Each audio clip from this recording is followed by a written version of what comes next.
सुबह बखैर, सलाम। इस प्रोग्राम जाग लाहौर के साथ मैं हूं सिद्रा मुनीर। उम्मीद है आप सब लोग जहां कहीं भी होंगे बिल्कुल ठीक ठाक होंगे। नाज़रीन, गुज़िश्ता रोज एक बार फिर से all Pakistan private school association के अहदेदारों ने प्रेस कॉन्फ्रेंस की है और स्कूल खोलने का मुतालबा कर दिया है, जबकि महकमा तालीम और वज़ीर तालीम मुराद राज साहब वाज़ेह पैगाम दे चुके हैं कि अभी स्कूल नहीं खोले जा रहे और प्राइवेट स्कूल्स को भी जब तक गवर्नमेंट इजाज़त नहीं देगी वो भी नहीं खोले जा सकेंगे।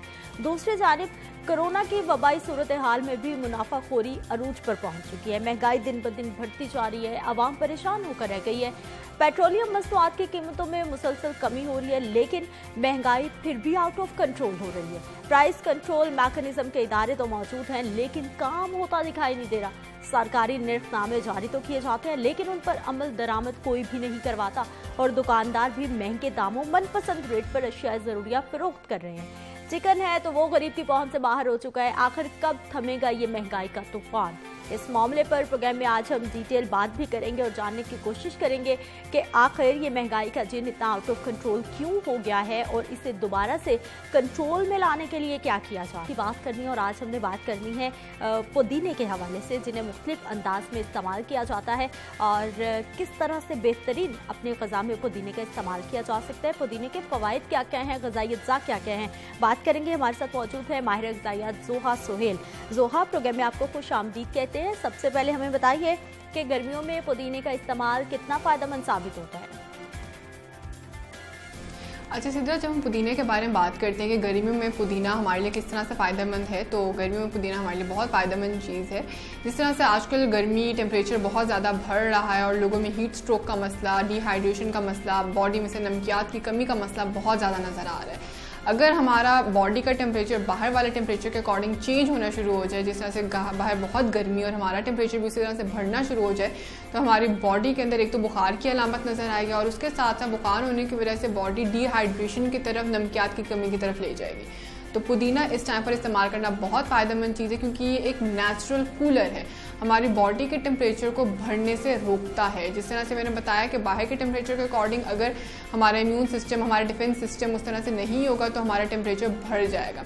लेकिन अगर डिफेंस सिस्टम ठीक है तो उसमें टेम्परेचर हमारा ठीक रहेगा। लेकिन अगर टेम्परेचर बढ़ रहा है तो उसकी सूरत में अगर पुदीना इस्तेमाल करते हैं तो एक नेचुरल कूलर है, बॉडी के टेम्परेचर को रेगुलेट करता है, उसको मेनटेन करता है, उसको बढ़ने नहीं देता। तो अगर इस टाइम पर पुदीने का इस्तेमाल करते हैं गर्मियों में तो बहुत अच्छी बात है। और कोशिश ये करें कि ऑर्गेनिक फूड्स की तरफ जाएं। बहुत से लोग आजकल जिस तरह से कोरोना वायरस फैल रहा है, लोग बहुत ज़्यादा एहतियात करें, एहतियाती तदाबीर को फॉलो करें। तो अगर आप पुदीना अपने घरों में ग्रो करते हैं बिल्कुल पेस्टिसाइड से महफूज, ऐसी चीज़ों से महफूज जो उसकी प्रॉपर्टीज़ को ऑल्टर कर रही होती हैं, तो आपके लिए बहुत फ़ायदेमंद है। आप लोग अपने घर में किचन गार्डनिंग के फॉर्म में, छोटे गमलों में, पॉट्स में अगर पुदीना ग्रो करते हैं तो आपको बिल्कुल नेचुरल ऑर्गेनिक पुदीना मिलेगा, जो हर किस्म के पेस्टिसाइड से, प्रिजर्वेटिव से फ्री होगा और आपकी सेहत के ऊपर उसके ज़्यादा अच्छे फ़ायदे नज़र आएंगे। तो गर्मी का मौसम भी जैसे चल रहे तो पुदीने का रोज़ाना इस्तेमाल करें और मार्केट में रोज़ाना आने जाने से थोड़ा अवॉइड करें, क्योंकि कोरोना वायरस की वजह से बाहर आना जाना लोगों का मुश्किल हो रहा है। तो इस टाइम के ऊपर अगर आपके घर में ही पुदीना आपके पास अवेलेबल होगा तो आप गर्मी से ही बच सकेंगे और ऑर्गेनिक फूड भी आपकी बॉडी के अंदर जाएगा। ठीक है ज़ोहा, हमें ये बताइए कि क्या पुदीने का इस्तेमाल हर मौसम में किया जा सकता है और गर्मी के मौसम में खास तौर पर इसकी अफादियत क्या बढ़ जाती है या सारा साल इतना ही फ़ायदेमंद साबित होता है? अच्छा सिद्रा, गर्मी की सीज़न के अलावा भी पुदीने के हमारे पास बहुत ज़्यादा हेल्थ बेनिफिट्स हैं। आपने देखा होगा कि बहुत ज़्यादा लोगों को इंडाइजेशन का मसला आ रहा होता है, यानी कि वो खाना खा लेते हैं लेकिन उसके बाद वो हज़म नहीं हो पा रहा होता, वो मेटाबोलाइज नहीं हो पा रहा होता।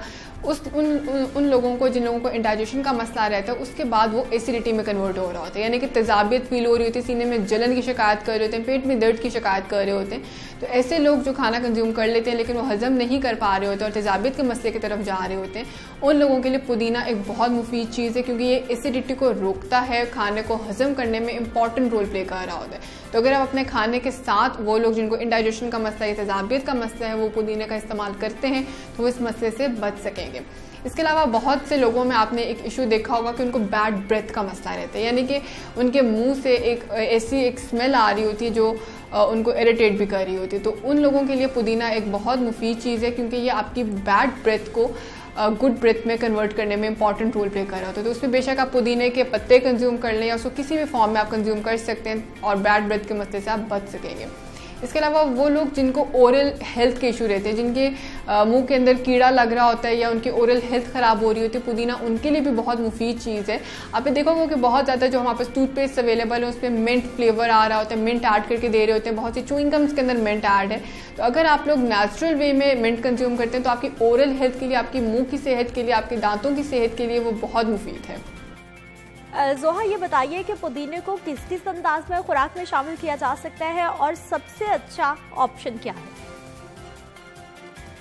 अच्छा सर, जब हम बात करते हैं कि पुदीने को अपनी डाइट में किस तरह से शामिल किया जाए तो उसमें यह आ जाता है कि जिस तरह से आजकल गर्मी का मौसम चल रहा है और टेम्परेचर बहुत ज़्यादा हो रहा है, तो उसमें पुदीने का इस्तेमाल हमें अपनी डाइट में ज़्यादा रखना चाहिए और डिफरेंट वैराइटीज़ में हम इसको ऐड कर सकते हैं ताकि डाइट में मोनोटोनस यानी कि थोड़ी सी तब्दीली, वैरायटी हमें मिल जाए। अच्छा, जिस तरह से हम इस गर्मियाँ हैं तो गर्मियों में बहुत से लोग इसको चटनी की फॉर्म में कंज्यूम कर रहे थे, तो बिल्कुल आप इसको चटनी की फॉर्म में कंज्यूम कर सकते हैं, खाने के साथ कंज्यूम कर सकते हैं।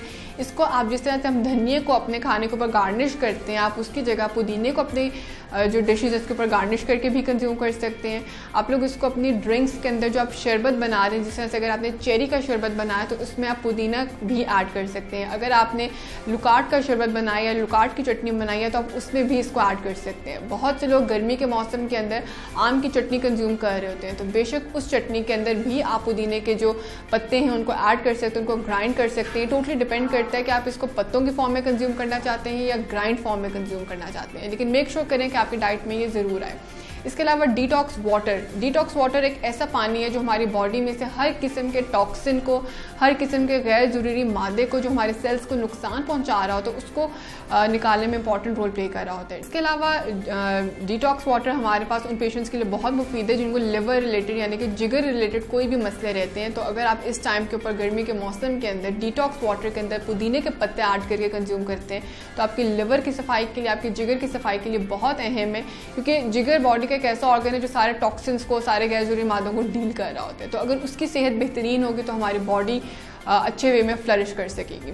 इसके अलावा आप पुदीने का जूस बनाकर भी कंज्यूम कर सकते हैं। इसको पानी के अंदर ब्लेंड कर लें और उसके अंदर आप किसी भी किस्म का स्वीटनर ऐड कर लें, उसमें आप बादाम ऐड कर लें, उसमें आप वॉलनट्स ऐड कर लें, उसमें बेशक अलसी के बीज ऐड कर लें, ताकि आपकी बॉडी में पुदीने के थ्रू भी फ़ायदा मिल जाए और आपकी बॉडी में बाकी जो चीज़ें जिस तरह से अलसी के बीज बहुत फ़ायदेमंद है, बादाम हमारे लिए बहुत फ़ायदेमंद है, आप उससे भी फ़ायदा उठा सकें।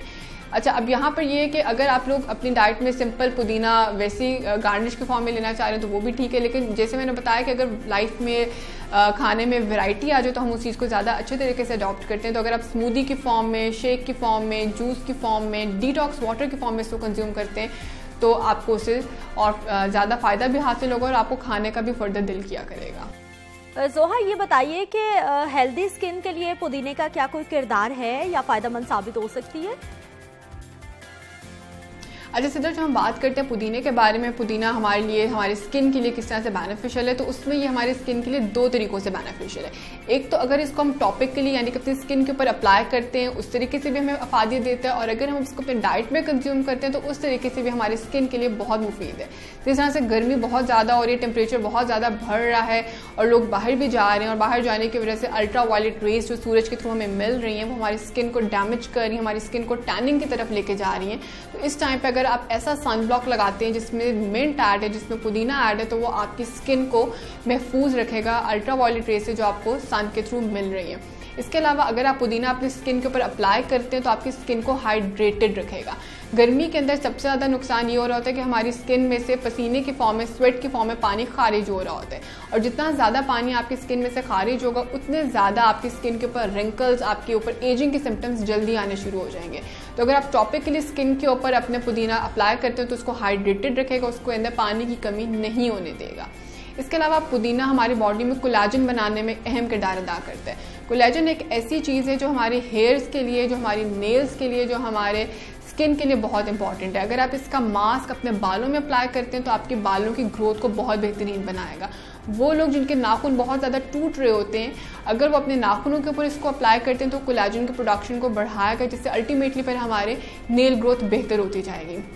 इसके अलावा वो लोग जिनकी स्किन के ऊपर एक्नी के धब्बे रह जाते हैं, एक्नी स्कार्स रह जाते हैं, उनके लिए भी बहुत फ़ायदेमंद है। इसके अलावा पुदीना हमारे पास एक एंटाइसेप्टिक चीज़ है। बहुत से लोग जिनको बीज काट जाती है, जिनको कोई भी ऐसी चीज़ काट जाए जो उनके हाथ के ऊपर तकलीफ देकर जाती है, अगर वहाँ पर वो मिंट ऐड करते हैं तो उसकी एंटाइसेप्टिक प्रॉपर्टी उस चीज़ से हमें रिलीफ देती है।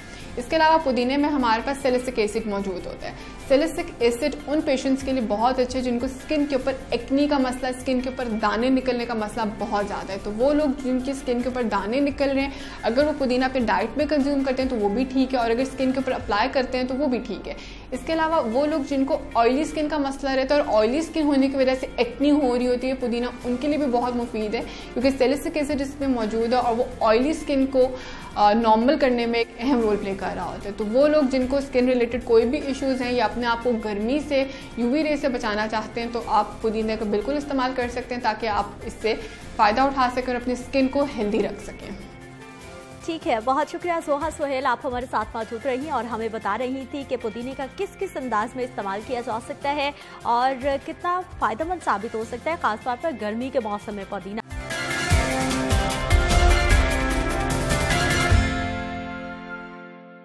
प्रोग्राम में एक बार फिर से आपको खुशामदीद कहते हैं। नाज़रीन, जो महकमा सेहत की जानिब से या फिर कोरोना एडवाइजरी ग्रुप की जानिब से जो रिपोर्ट्स पेश की जा रही हैं, यकीनी तौर पर इंतहाई ख़तरनाक है, जिसमें ये बताया गया है, एक तनासुब निकाला गया है कि लाहौर की इतने % आबादी या फिर इतने अफराद कोरोना में मुब्तला हो चुके हैं, जिस पर हम बात कर रहे थे। अभी तक हेल्थ प्रोफेशनल्स की बात की जाए, पुलिस एहलकारों की बात की जाए तो तकरीबन 20% लाहौर के डॉक्टर्स मुतासिर हो चुके हैं, जबकि पंजाब में अब तक 11 डॉक्टर्स मौत के मुंह में भी जा चुके हैं। महकमा पुलिस की बात की जाए तो पंजाब पुलिस के 121 अफसरान अभी तक जो है वो कोरोना का शिकार हो चुके हैं, जबकि उनमें 5 अफराद शहीद हो चुके हैं। लोगों का गैर संजीदा होता रवैया यकीनी तौर पर इस वबा को फैला रहा है और जो लोग एहतियात कर रहे हैं वो उन लोगों के लिए भी खतरा बन रहे हैं। इस वक्त लाहौर के 10 जोन्स में से 8 को इंतहाई खतरनाक करार दे दिया गया है। वहां पर क्या इकदाम किए जा रहे हैं, स्मार्ट लॉकडाउन कहां तक पहुंचा है, क्योंकि अब लाहौर के इलाके भी सील नहीं किए जा रहे। तमाम मामला पे बात करेंगे। हमारे साथ मौजूद हैं जी डॉक्टर जावेद अकरम साहब हैं, वाइस चांसलर हैं आप यूनिवर्सिटी ऑफ हेल्थ साइंसेज के। इस प्रोग्राम में आपको खुशामदीद कहते हैं। नुमाइंदा लाहौर न्यूज़ बिलाल चौधरी हमारे साथ मौजूद हैं। बिलाल, आपको भी प्रोग्राम में खुशामदीद कहते हैं।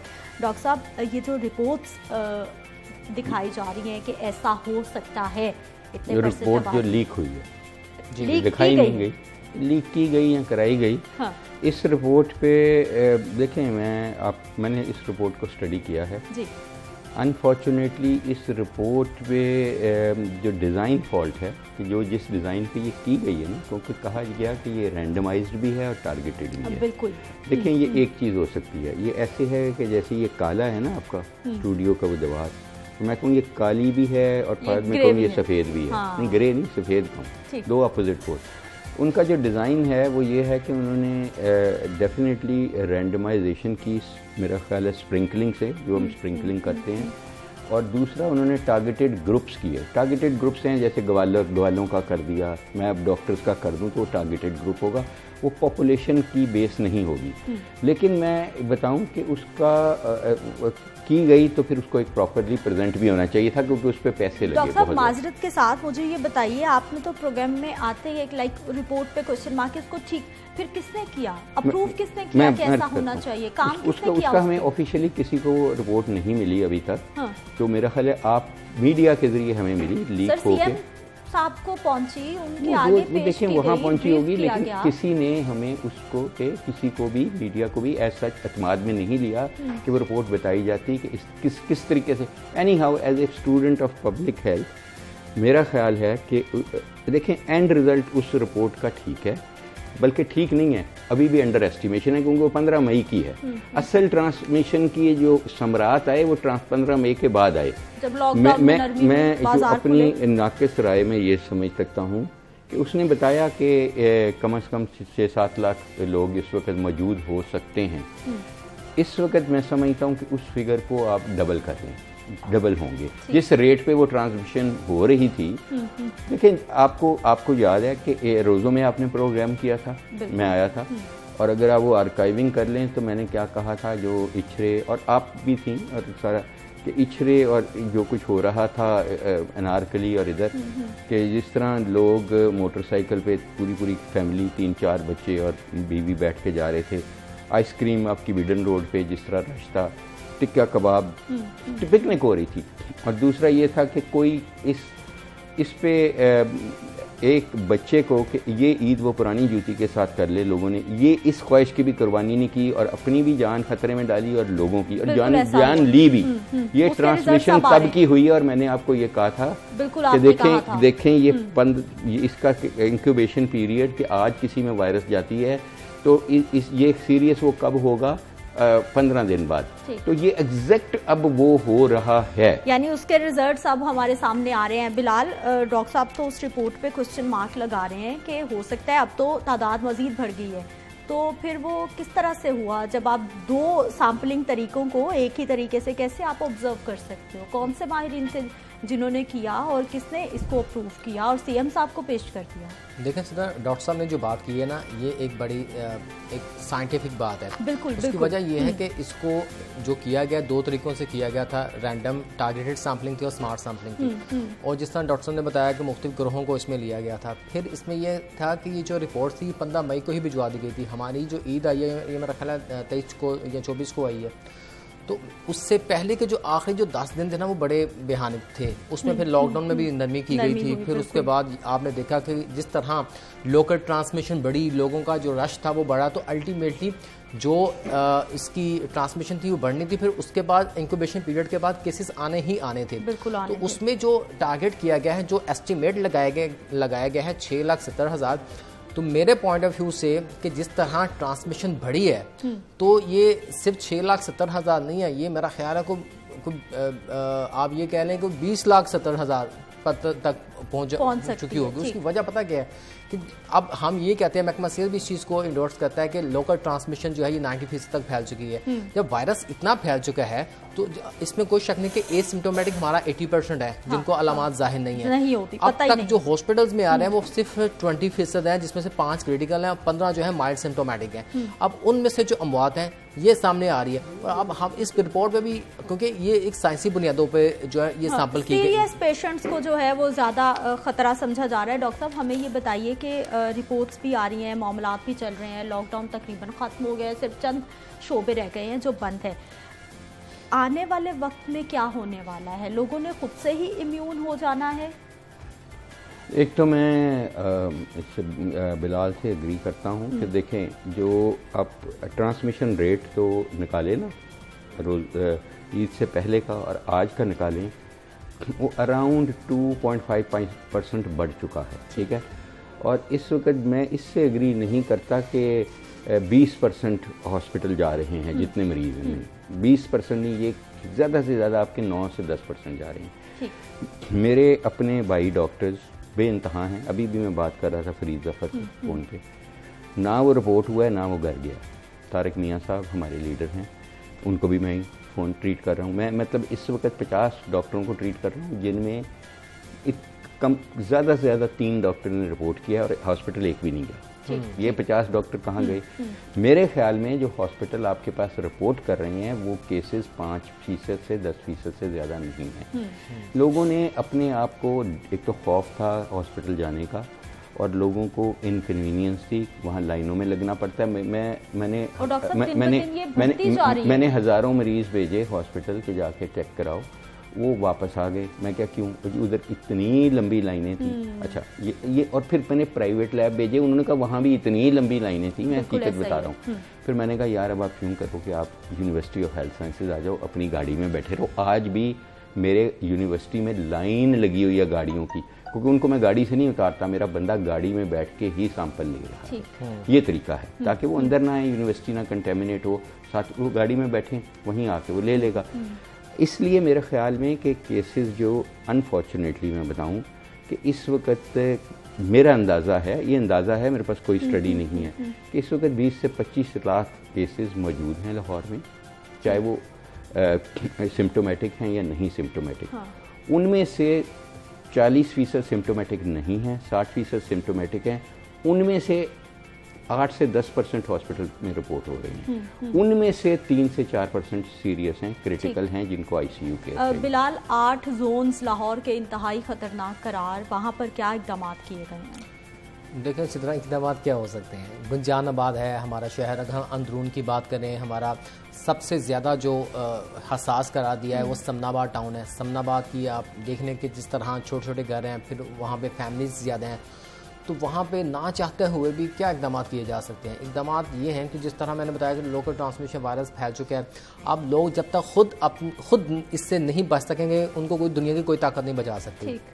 यानी तो सारी जिम्मेदारी डाल दें लोगों पे। मैम उसमें यह है कि अब गवर्नमेंट के चीज़ें हाथों से निकल चुकी है ना। अब सिर्फ हम पहले थी हाथ में, पहले ऑब्वियसली हाथ में थी कि जिस तरह शुरू में मजीद चीज़ों को स्ट्रिक डाउन करते, जो वायरस था वो ना फैलता, ट्रांसमिशन ना फैलती, तो यहाँ तक सिचुएशन ना आती। अब समनाबाद के बाद जो दूसरा है कैंट है, ये थोड़ा सा बेहतर है लेकिन वो भी हसास है। फिर उसके बाद हमारा दातागंज बाग टाउन है, ये भी उसी तरह की है। तो उसके बाद फिर ये शालामार टाउन, इकबाल टाउन, ये मतलब ये सारी हसास करार दिए गए हैं। यहाँ पे 14.11% के हवाले से जो शर है वो सामने आई है। अच्छा, इसमें फिर अपोजिट साइड पे जाएं तो जो वाका का टाउन है, वो जो निश्तर है, वो इस वजह से सेम है, वो थोड़ा सा खुला है, फिजा का इलाका है, खुश, वहाँ पे माहौल ज़रा बेहतर है।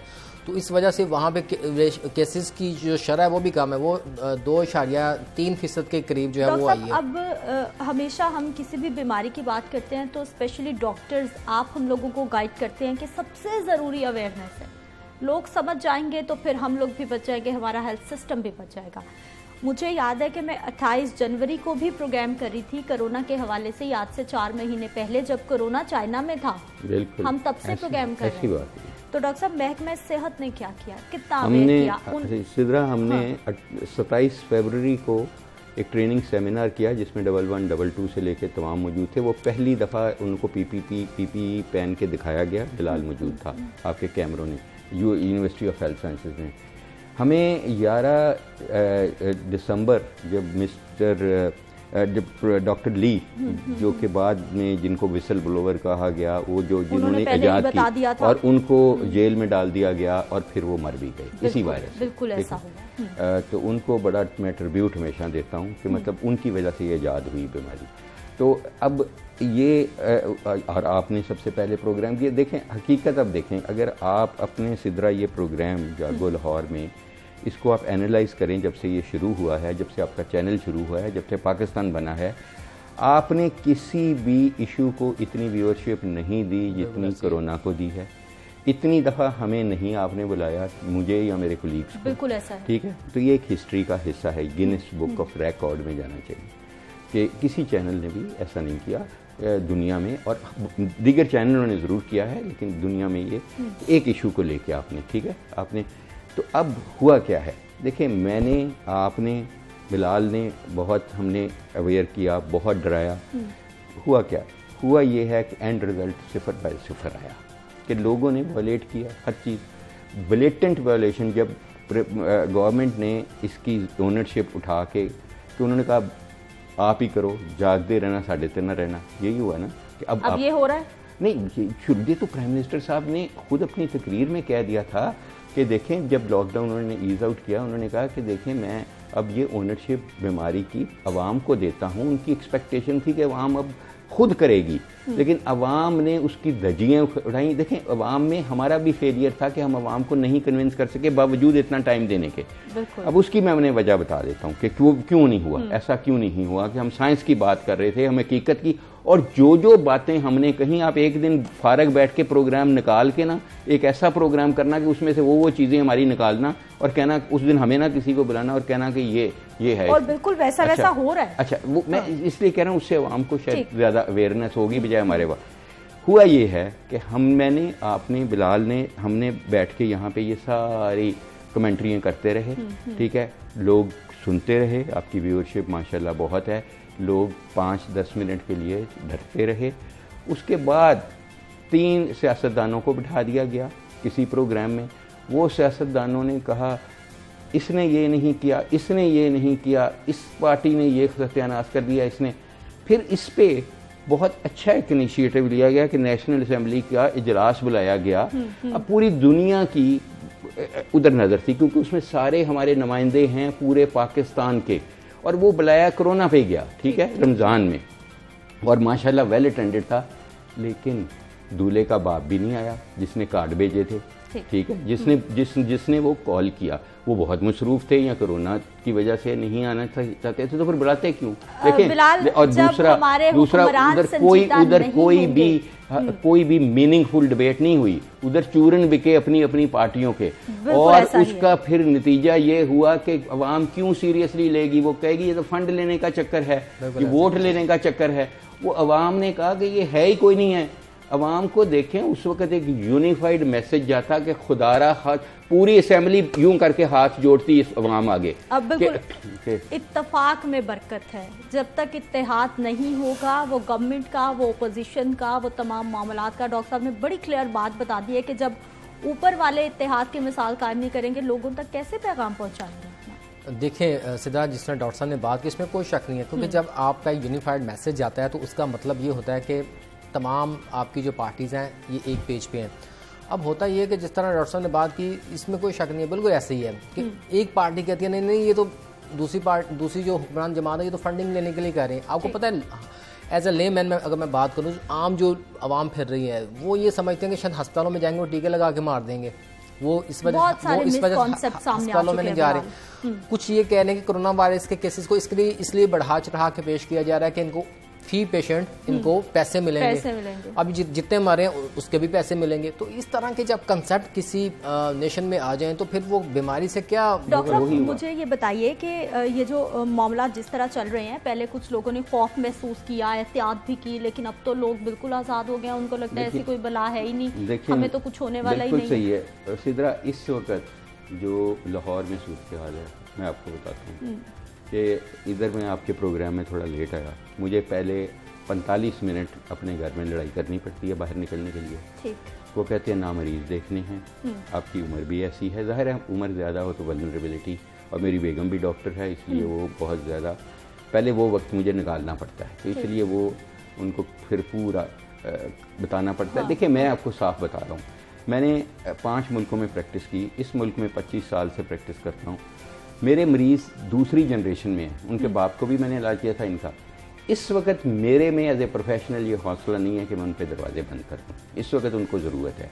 बिल्कुल ऐसा मेरा कंसेप्ट है, गलत हो सकता है। मैंने कहा कि देखिए मैं अपने आप को एक्सपोज कर रहा हूँ, एहतियात से कर रहा हूँ, लेकिन अगर मेरी मौत इसलिए हो जाती है कि मैं किसी डॉक्टर की जान बचा रहा हूँ तो इससे बेहतर मुझे मौत नहीं मिलेगी। अल्लाह ताला आपको सेहत दे और आप दे, लेकिन मरना सबने है। डॉक्टर साहब मुझे बताइए कि मैं वही आपकी तरफ आ रहा हूँ कि देखें ये मेरा एक ऐसा प्रोफेशन है कि मुझे अपने आप को थोड़ा एक्सपोज करना पड़ता है। इसी तरह हम यूनिवर्सिटी में एक्टिव वायरस को लेके माइस में डाल रहे हैं, बहुत डेंजरस काम है, लेकिन मैं समझता हूँ कि उससे कई जिंदगियां बचेंगी जब हम मोनोक्लोनल सिंथेटिक एंटीबॉडीज बना लेंगे, वो वहां जाके हम अपने नए कैंपस पे इंजेक्ट करते हैं।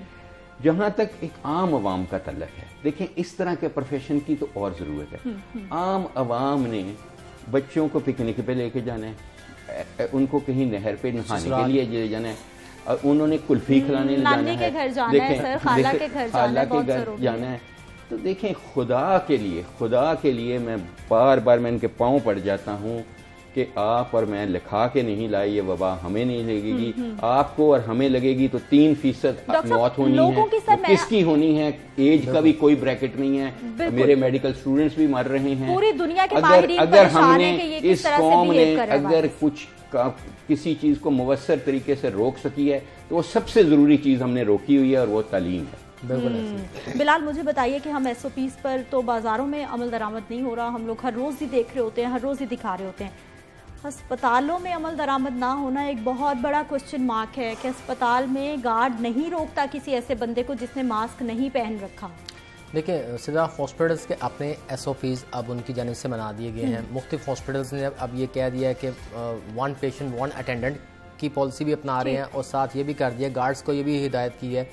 इसके हवाले से महकमा स्पेशलाइज के हवाले से कोई नोटिफिकेशन जारी नहीं हुआ, लेकिन जो हॉस्पिटल्स ने अपनी तरफ जो SOPs बनाए उसकी पॉइंट ऑफ व्यू से ये है कि बगैर मास्क के कोई भी अटेंडेंट या पेशेंट हॉस्पिटल में एडमिट नहीं होगा। दूसरा, अब उनकी जानिब हॉस्पिटल्स के पॉइंट ऑफ व्यू से यही किया जा रहा है कि अब जितने भी पेशेंट्स जा रहे हैं, मतलब कोई भी ऑपरेशन या माइनर सर्जरी या मतलब इसके अलावा जितने भी सर्जरीज हैं ये तब तक नहीं, तकरीबन 80% तो नहीं की जा रही, और जो थोड़ी बहुत की भी जा रही है वो तब तक नहीं की जा रही जब तक कि उसका पेशेंट का कोरोना का जो टेस्ट है ये ना कर लिया जाए। फिर उसमें दूसरी जो अहम चीज़ आ रही है कि उसमें काफ़ी पेशेंट्स को डिफ़िकल्टी भी का सामना करना पड़ा है, वो ये है कि अब कोई भी पेशेंट जाता है जो कि नज़ला, ज़ुकाम, बुखार, खांसी और चेस्ट इन्फेक्शन, सांस लेने में दुश्वारी, गुर्दों की मतलब किसी भी बीमारी का तो जाते हैं, तो अगर वो थोड़ा सा मतलब माइल्ड होता है या सीरियस होता है तो पहले उसको कहते हैं कि उसका वो जो टेस्ट है ये करवाया जाए। इस हवाले से महकमे की जानिब से किसी भी किस्म को कोई नोटिफिकेशन नहीं हुआ, लेकिन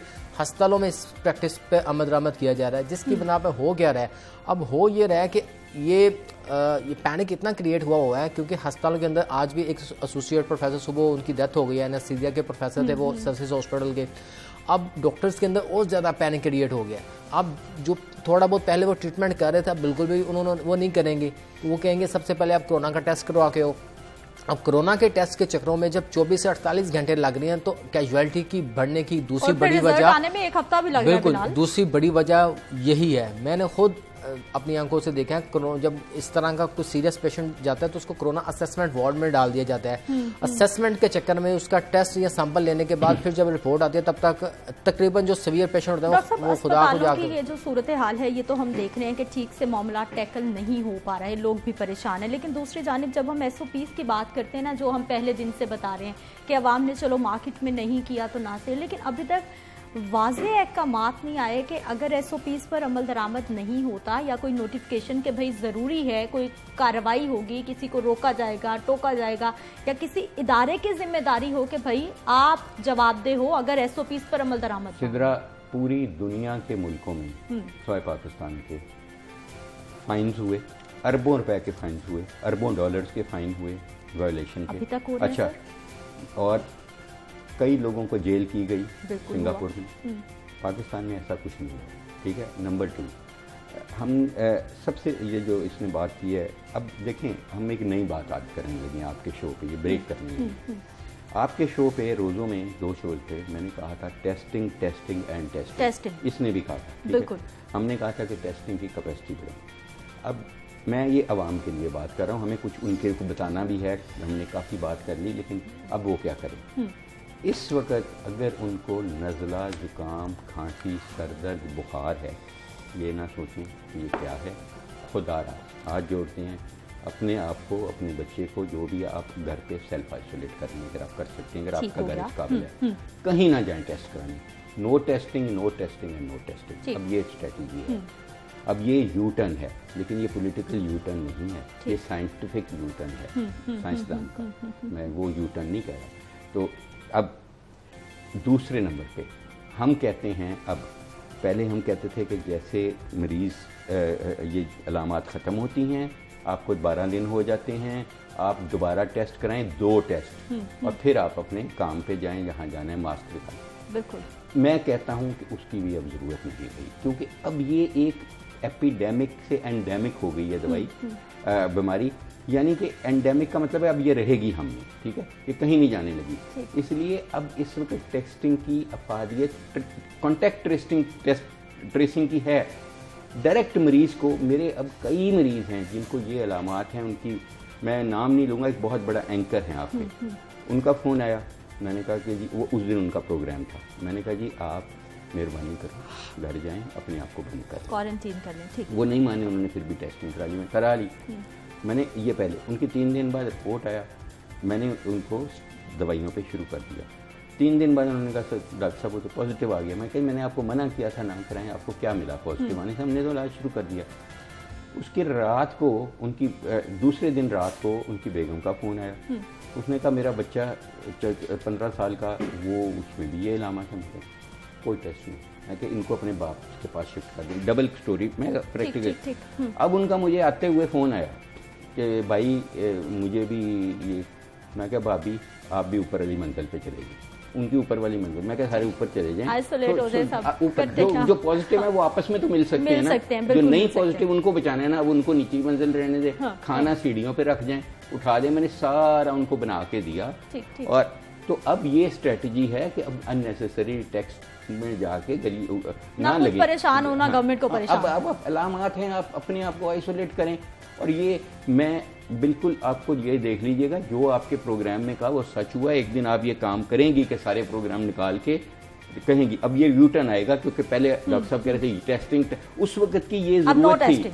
अब नहीं, अब लिमिटेड टेस्टिंग, लिमिटेड मैं कह रहा हूँ, ये नहीं कह रहा नो टेस्टिंग, लिमिटेड टेस्टिंग। इसलिए अब आप टेस्टों पे नहीं इंसार कर सकते कि इतने पॉजिटिव आए हैं, बीमारी इतनी है। हम तो खुद कह रहे हैं कि अब तो फैल चुकी जो मेन बीमारी है वो तो घर में बैठी है, उसको बैठे रहने दें घर पे। तो अब तो ये कहेंगे ना सिद्रा भी पछता रही होगी, इसने भी 50,000 रुपया सिर्फ टेस्टों पे लगाया। ठीक है, बहुत शुक्रिया बिलाल चौधरी प्रोग्राम में शामिल होने के लिए। डॉक्टर साहब आपका भी बहुत शुक्रिया, हमेशा की तरह डॉक्टर साहब प्रोग्राम में शामिल हुए हैं और आपको बारहा समझाने की कोशिश की है कि SOPs पर अमल दरामद करना जरूरी है, कुछ नहीं बिगड़ेगा हमारा। यहाँ पर वक्त है एक शॉर्ट ब्रेक का, हमारे साथ रहिए।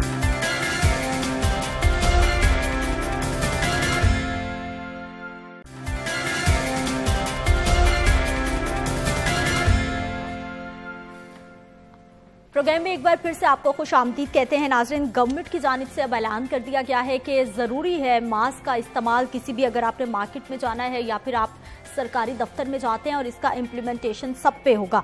इम्प्लीमेंटेशन होगा कैसे, इस पे भी हमने बात करनी है। लेकिन NDMA का एक एक्ट है जी, आर्टिकल 33, जिसके तहत ये इजाज़त मिलती है गवर्नमेंट को कि कोई भी ऐसा शख्स जो कि गवर्नमेंट की जो अहकामात हैं उनकी खिलाफ वर्जी करता है तो उनके खिलाफ जुर्माने हो सकते हैं। जुर्माना भी हो सकता है, 1 साल की सज़ा भी हो सकती है, या फिर दोनों लागू हो सकते हैं। KP के गवर्नमेंट ने इस पे इम्प्लीमेंटेशन कर दिया है। 1000 रुपये, 500 रुपये जुर्माने हो रहे हैं ऐसे लोगों के खिलाफ जो कि मास्क का इस्तेमाल नहीं कर रहे। तो फिर हमारे यहाँ अभी तक क्यों नहीं हो रहा? Hasan, no service no mask no service की एक पॉलिसी आ गई है, गवर्नमेंट के जो हैं इदारे उन पे भी लाजमी करार दे दिया गया है। लेकिन दूसरी जानिब अस्पतालों में मास्क पहनना लाजमी है, वहाँ पे अभी तक इम्प्लीमेंटेशन नहीं है। देखिए, अभी आपसे पहले यहाँ पे इससे पहले जो है डॉक्टर साहब भी बैठे हुए थे जो UHS के प्रिंसिपल हैं। बिल्कुल। अब उन्हीं के हॉस्पिटल में भी SOP को फॉलो नहीं किया जाता।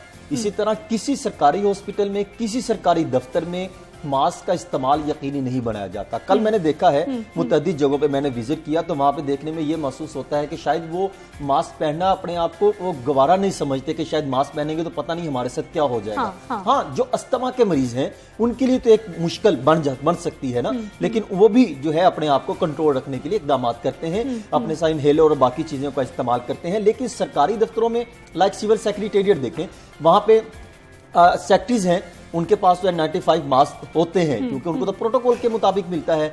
बाकी जो मुलाजमीन है उनके पास मास्क नहीं है, उनको मास्क नहीं दिया जाता या वो खुद नहीं लेते। अगर लेते हैं तो वो एक मास्क जो कि बहुत कई के दिन चल जाता है, अल्लाह माफ करे, उससे भी कई जो है बीमारियां मुंतकिल हो सकती हैं, वो इस्तेमाल किया जाता है। इसी तरह सरकारी हॉस्पिटल में ये बात बिल्कुल दुरुस्त है, हुकूमत की जानिब से ये नो मास्क नो सर्विस ये वाला प्लान जो बनाया गया ये बहुत अच्छा है। इम्प्लीमेंटेशन कैसे होगा? अगर खिलाफ वर्जी होगी तो क्या होगा? जुर्माना होगा? क्या होगा? देखिए, जुर्माना होगा, उनके खिलाफ तादीबी कार्रवाई होगी जो कानून के मुताबिक है। ये बताया गया है, नोटिफिकेशन बकायदा कल सरसीदा जेल एडमिनिस्ट्रेशन डिपार्टमेंट की जानिब से जारी कर दिया गया है कि कोई अफसर मुलाजमी ये बगैर मास्क के ऑफिस में नहीं बैठेंगे, और दूसरा कोई साइल भी बगैर मास्क के इस्तेमाल किए नहीं जाएगा, सेंटर नहीं जाएगा। अब हम तो इधर बात करते हैं ना, मार्केटों में किस हद तक अमल दरामद करवाया जा रहा है ये भी सवालिया निशान है। मार्केटें आप देखें, ये मास्क का काम है, वो तो रात को 10-10 बजे तक मार्केटें खुली रहती हैं, कोई लाहौर में पूछने वाला नहीं है। हाँ, DC एक्टिव है, असिस्टेंट कमिश्नर एक्टिव है, लेकिन पुलिस की मुदाखलत जो है वो किसी और सवालिया निशान पर उठती है।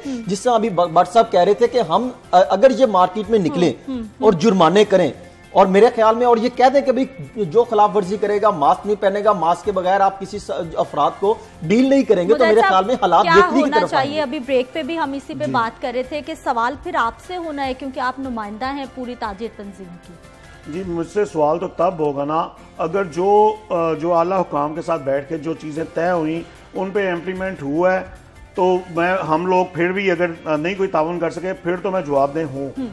अगर एक चीज कमेटी बनी, उन्होंने, ये कमेटियों का दौर नहीं है और कोई तनकीद नहीं है, हमने हुकूमत के साथ एक पेज पे रह के ही ताजुन ने काम करना है, क्योंकि ये हुकूमत का इशू नहीं, ये पूरी कौम का इशू है, पूरी दुनिया का इशू है, ये वबाई मर्ज है, अल्लाह हमें महफूज रखे इससे।